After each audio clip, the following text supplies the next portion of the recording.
Notes from a smoke in the forest, contemplating Reggie Watts' score. Wrestling with your inner demons is always more fun when there's Jello involved. For the sake of this poem, we pretend tonight that I'm Jello instead. Make too much time on the Greyhound to actually prepare Jello. Somewhere in the world right now, Jello has been denied a spot on an elevator. Learning finally that there is not always room for it. He's going to have to deal with it. We've all got things we're going to have to deal with it, so why put it off or be put off by the fact? We are all jiggly things, bursting with flavor and deserve to be enjoyed. But that doesn't mean we should go forcing ourselves into the mouths of others. The only thing that should be forced into the mouths of others ever is oxygen, if they suddenly stop breathing. So let your freak flag fly, but don't throw it through the air like a javelin, because you can seriously hurt someone with that shit. You might not know it, but hundreds of people die from javelin accidents every year, and hundreds more are injured. Thousands, if you count pride amongst the injuries, because face it, some people are just bad at javelin. But they can still fly a freak flag, like a birthday candle in a bowl full of Jello, or a Wayne Gretzky rookie card in the spokes of your bike, or your Uncle Wayne, who gets drunk and streaks the Santa Claus parade every year, much to the chagrin of not only local family, but the rest of the family worldwide, and watch it on television, on the news, usually right before they watch It's a Wonderful Life. It is a wonderful life!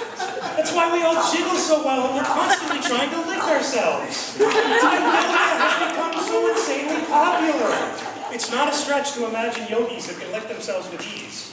Look, in a perfect world, Bill Cosby would sing all of our praises over pudding pops and milk.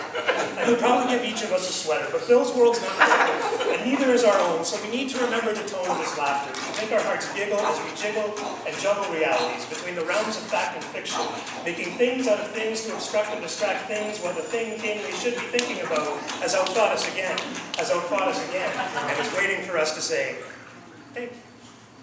Entitlement spanks us at inappropriate moments. It has us thinking there's always room for us. We think there's always a room for us, but it could wind up a tomb for us. Just picture Jello lying lonely in a first-floor lobby somewhere. We shouldn't be feeding ourselves to each other in hospitals. We should be serving ourselves up fun. Life can be a picnic, just not all the time. Crime rates in real estate are simply statistics, and corporate police states are simply sadistic. It's as easy as looking at the numbers with feelings. Our dealings with one another are becoming an empty bowl. The point is to remain colorful, because nobody eats colorless Jello, ever. Except in bubble tea, but that's fucked up. So who's going to taste your jiggle if you're drab and colorless or totally transparent?